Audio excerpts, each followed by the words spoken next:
Allez, on entame bien la rentrée avec une vidéo plus longue que les autres. Parce que c'est le hashtag Peton numéro 2. Vous m'avez posé plein de questions dans les commentaires du dernier Peton, donc j'en ai pris une petite dizaine que j'ai trouvé intéressantes et on va explorer tout ça. Et pour le prochain, donnez-moi des phrases qui commencent par Peton et qui concernent tout ce qui est informatique, internet, téléphone, électronique, tous ces trucs-là. Je compte sur vous et c'est parti pour le hashtag Peton numéro 2. Peut-on finir par voir sous l'eau en s'entraînant bien?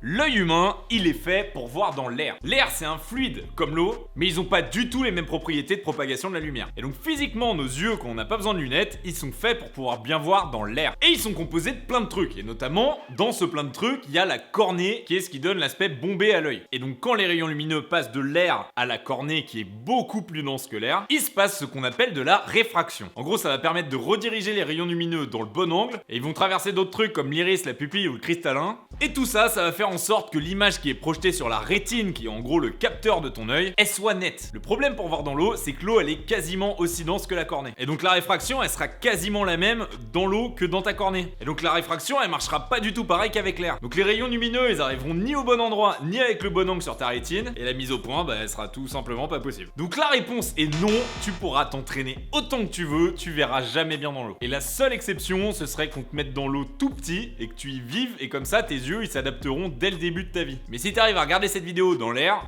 c'est que c'est mort pour toi. Peut-on oublier sa langue maternelle? En règle générale, si t'arrêtes complètement de parler ta langue maternelle pendant plusieurs années, tu sauras quand même la parler à la fin. T'auras oublié des petites choses, ce sera plus compliqué, tu vas devoir chercher tes mots, mais tu sauras encore t'en souvenir. La vraie réponse à cette question, elle dépend complètement de l'âge à laquelle t'abandonnes ta langue maternelle. Parce que les cerveaux d'enfants, ils ont un temps d'attention qui est vachement plus court que celui des adultes. Et ils sont en apprentissage constant, c'est des éponges de savoir. Donc si une autre langue commence à être apprise assez tôt, elle entrera en compétition avec la langue maternelle. Et si ta langue maternelle, tu la parles plus du tout, en fait, elle pourrait être sortie de ton cerveau pour laisser la place à la nouvelle. Alors que chez l'adulte, la langue maternelle, elle est déjà bien ancrée, et donc c'est la nouvelle langue qui va mettre beaucoup plus de temps à s'installer. Donc si t'as passé la puberté, la réponse est non. Tu devrais pas oublier ta langue maternelle, à part une maladie, un accident, un choc, un traumatisme quoi. Peut-on vivre uniquement en buvant de l'eau? Ça revient un petit peu à la question de l'épisode 1 qui demandait est-ce qu'on peut manger un seul aliment et survivre? La réponse elle est non, clairement on peut pas. Parce que ton corps il a besoin de plein de trucs pour survivre et c'est pas que de l'eau. T'arrêtes de manger et que tu fais que boire, ton corps il pourra taper dans ses réserves pendant quelques semaines. Ce sera d'abord de la graisse et puis après des protéines et même après carrément ton corps en lui-même. En moyenne, on s'accorde sur le fait qu'au bout de 3 semaines sans rien manger, t'es mal. On sait que Mahatma Gandhi l'a fait pendant 21 jours et on a vu des gens comme des prisonniers ou des grévistes de la faim qui auraient tenu jusqu'à 40 jours. Mais là, v'là les séquelles que t'as derrière quoi. Et là on parle de survie, on parle pas de vivre. Parce que vu la tronche des gens, une fois qu'ils l'ont fait, t'as pas vraiment envie de le faire. Donc non, c'est pas vraiment possible de survivre au bout de 3 semaines en buvant que de l'eau, et donc encore moins de vivre normalement. Peut-on enlever tous les déchets des océans? Mais toi, t'es pas allé voir les autres vidéos de la chaîne, on dirait? J'ai déjà fait une vidéo là-dessus que tu peux aller voir juste après cet épisode, je mets le lien en description. Mais la réponse est non, on peut pas tout enlever. Peut-on ouvrir une autre porte que la nôtre, quelque part dans le monde, avec notre clé? Alors j'ai dû lire ton commentaire plusieurs fois, au début je pensais que c'était une porte dans l'autre monde. Et puis j'ai compris. Bref, si t'as pas acheté une serrure haut de gamme, il y a des chances que ta serrure elle soit pas unique. Donc la réponse est sûrement oui. Parce qu'en général, les serrures viennent avec un numéro de série qui est soit écrit dessus, soit qui t'est donné sur une petite carte quand tu l'achètes. Et si quelqu'un achète une serrure qui a le même numéro que toi, ça veut dire qu'il a les mêmes clés. Parce que physiquement, la serrure que t'achètes, elle a un nombre de combinaisons possibles qui est fini. Alors je m'explique. Une serrure, ça a en moyenne 5 ou 6 gorges qu'il va falloir aligner au bon endroit pour pouvoir ouvrir la porte. Et concrètement, c'est le boulot des dents de ta clé d'aligner les gorges au bon endroit. On va prendre un cas simple. Disons qu'on a une serrure à 5 gorges qui peuvent chacune être mises dans 10 positions différentes. Et donc il y a une seule combinaison qui permet d'ouvrir la porte. Ça nous fait 100 000 possibilités pour cette serrure. Donc si t'as acheté ta serrure chez un producteur qui est assez gros pour en avoir vendu plus de 100 000, il y a des chances que dans le monde, quelqu'un ait la même serrure que toi. Parce que bon, faut pas déconner, à l'échelle industrielle, 100 000, ça se fait. Et en plus, un type de serrure, c'est quasiment toujours lié à un objet particulier. Une clé de voiture, ça ouvrira des voitures, une clé de porte, ça ouvrira des portes, une clé de boîte aux lettres, ça ouvrira des boîtes aux lettres. Et imagine que dans ta boîte aux lettres, qui a une toute petite clé, il y a encore moins de gorges. Si t'en as que 4 par exemple, ça laisse que 10 000 possibilités. Donc tu peux sûrement ouvrir une boîte aux lettres pas loin de chez toi. Bon après, si tu prends des serrures qui sont un peu plus haut de gamme, elles rajoutent d'autres mécanismes qui rendent la chose beaucoup plus unique. Parce que ça augmente le nombre de possibilités. Mais bon, vu que t'as toutes les chances d'avoir une serrure normale comme la majorité des gens, y a plus qu'à espérer que le mec qui a la même que toi, il habite assez loin de chez toi. Peut-on acheter un pays si on est aussi riche qu'Elon Musk? Elon Musk pèse en gros 20 milliards de dollars. Et l'homme le plus riche du monde, c'est Jeff Bezos, et il a pesé jusqu'à 165 milliards de dollars avant son divorce. Là, on parle grosse thune.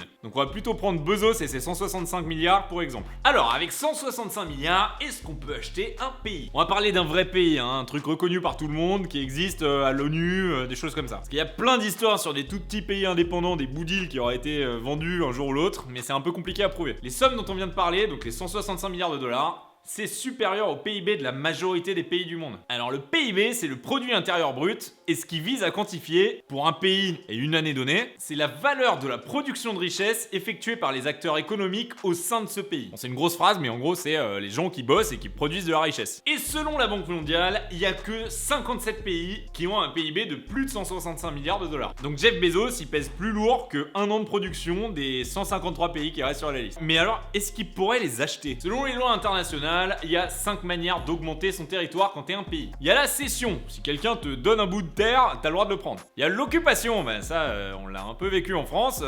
C'est quand tu te fais occuper par un autre pays, quoi. Il y a l'accrétion. Ça veut dire un changement géologique qui a fait qu'il y a de la terre en plus qui s'est créée. Ça peut être artificiel ou par exemple une éruption volcanique. Il y a la subjugation. Ben là, c'est on fait une annexion d'un territoire via la guerre. Et la cinquième chose, c'est la prescription, mais c'est quasiment pas utilisé, donc un peu long à expliquer. Si tu veux vraiment savoir ce que je laisse un lien en description. Donc oui, techniquement, on peut acheter un bout de pays, parce que la cession, t'as le droit de donner de l'argent pour qu'on te donne un bout de pays, mais la petite différence, c'est qu'il faut être un autre pays pour pouvoir le faire, faut pas être une personne. Donc ni Elon Musk, ni Jeff Bezos pourraient le faire personnellement. Et en fait, ce serait impossible d'acheter un pays entier, parce qu'un pays, c'est pas juste le bout de territoire que tu vas acheter. Il y a un gouvernement, il y a des gens, il y a des citoyens, et en 2019, bah ça c'est plus vraiment achetable. Et je sais qu'il y a des gens qui vont parler de Richard Branson et d'autres milliardaires qui ont pu s'acheter des îles, mais ils ont pas acheté le gouvernement qui va avec et les lois, quoi. Ils ont vraiment acheté un bout de terre qui est gros et qui est une île. La réponse est non. Peut-on se servir de vêtements ou de draps comme alternative à un parachute? Bon, on a tous vu des films ou des dessins animés où ça arrive,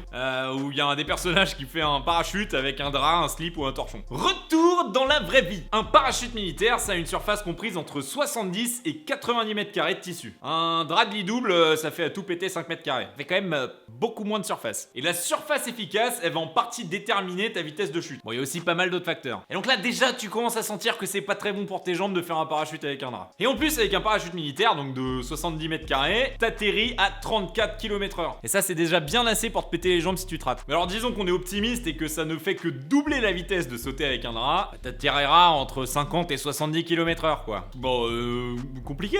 Compliqué, hein? Et la deuxième chose qui est compliquée, c'est le déploiement de ton parachute. Bah, un parachute, c'est fait d'une certaine forme pour pouvoir se déployer bien, et c'est attaché et sanglé à ton corps. Et donc même si t'arrives à faire en sorte que tu prennes ton drap des bons côtés pour que ça fasse un truc symétrique et que ça aspire bien l'air, bah le moment où ça va se déployer, ce sera impossible que tu arrives à le garder dans tes mains. Donc bon, à part si t'arrives à faire un super système de harnais, d'accrochage en fait, tu viens de faire un parachute si tu fais ça. Donc la réponse est non, tu peux pas sauter avec un drap. Pourrait-on continuer de vivre normalement si la lune disparaissait? Alors là, Poisson Fécond a fait une vidéo assez complète là-dessus, donc je te laisse aller la regarder à la fin de cet épisode, je mets le lien en description. Peut-on manger les petites baies rouges qu'on connaît tous, et on nous a toujours dit que c'était du poison? Alors les petites baies rouges dont tu parles, ça s'appelle des baies de houx. Et il y a d'autres plantes qui en font comme l'if, mais je pense vraiment que tu parles de celle du houx. Dans les deux cas, c'est des boules qui sont toxiques. Bon, elles sont pas a priori mortelles, mais elles font hyper mal, surtout aux enfants. Bah parce que les adultes, vu qu'on leur a dit toute leur vie qu'il faut pas les bouffer, bah en général ils en mangent moins, quoi. Les baies de houx contiennent des alcaloïdes, c'est-à-dire des substances organiques qui contiennent de l'azote. Donc pour faire rapide, si t'en manges moins de 5,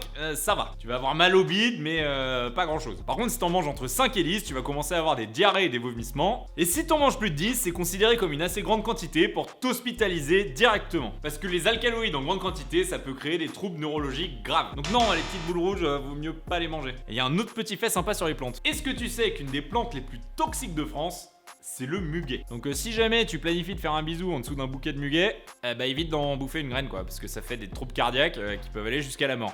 Sympa. Peut-on passer le mur du son sans être isolé, comme en chute libre ou sur un jetpack? et survivre. Alors déjà, dépasser la vitesse du son en chute libre, c'est compliqué. Que dans l'air dense, la chute libre, elle dépassera quasiment jamais les 200 km/h. Et le seul mec qui a réussi à le faire, c'est Felix Baumgartner, qui a sauté à 1341 km/h. Mais il a sauté de la stratosphère à 39 km de haut. Donc là, il a atteint 1,24 fois la vitesse du son. Et s'il n'était pas en slip complètement, il n'était pas dans un avion non plus. Mais il était obligé d'avoir une combi. Parce qu'en fait, il aurait pas pu sauter en slip parce qu'à 39 km de haut, bah déjà il fait moins 30 et il n'y a pas d'oxygène. Pour rappel, l'Everest il fait 9000 mètres de haut et il y a déjà des morts par manque d'oxygène dessus. Donc bref, disons que ce soit possible de sauter en bikini à 1200 km/h, qui est donc la vitesse du son. Qu'est-ce qui se passe quand on passe le mur du son exactement? Bah alors nous, le kidam moyen, on entend un bang et on voit même pas l'avion passer. Ça vient d'un truc qui s'appelle l'effet Doppler. Parce que le son, c'est une onde, donc c'est de l'air qui vibre et qui se propage. Et un avion qui avance hyper vite, ça comprime l'air qu'il y a devant lui, et s'il dépasse la vitesse du son, en fait, ça va créer un cône derrière lui qui est l'onde sonore, où la pression de l'air sera modifiée hyper soudainement. Et en fait, c'est ça qui donne le bang. Mais vu que la pression de l'air elle continue d'être modifiée, en fait, le bang il est continu. Tant que l'avion est au-dessus de la vitesse du son. Donc si toi tu vois un avion passer et que t'entends le bang, et que t'as un pote qui est à 50 km de là et qui voit aussi l'avion passer, il entendra le même bang. C'est pas pour ça que l'avion il se prend un impact, vu que tout se passe derrière lui. Donc si jamais t'arrives à construire un jetpack qui t'envoie en slip à 1200 km/h, et que tu hurles à plein poumon parce qu'il faut quand même générer la masse de son pour que ça crée cette onde sonore, ouais, parce qu'un truc qui va hyper vite mais qui crée pas de son particulier, il y aura pas de bang. Bah tu devrais pouvoir survivre. Bon honnêtement il te faudra quand même une combi pour pouvoir déjà te maintenir par rapport à la pression de l'air qui t'arrive dans la tronche, parce qu'il y a un petit peu plus d'air que quand tu passes la tête par la fenêtre de ta voiture. Allez, le hashtag peloton numéro 2 c'est fini. Et dans le dernier épisode vous m'avez demandé les sources vu que j'ai moins de temps pour faire des recherches sur ce type de format, donc je les ai mises en description, mais comme d'hab n'hésitez pas à commenter et à donner des précisions sur ce que je raconte. Et oublie pas dans les commentaires, donne-moi des phrases qui commencent par peloton et qui ont lien avec l'informatique, l'électronique, internet, les téléphones, tout ça. Allez, si t'as aimé, like, abonne-toi pour avoir les prochains épisodes, et je donne un petit lien Utip en description si t'as envie de soutenir la chaîne. A plus!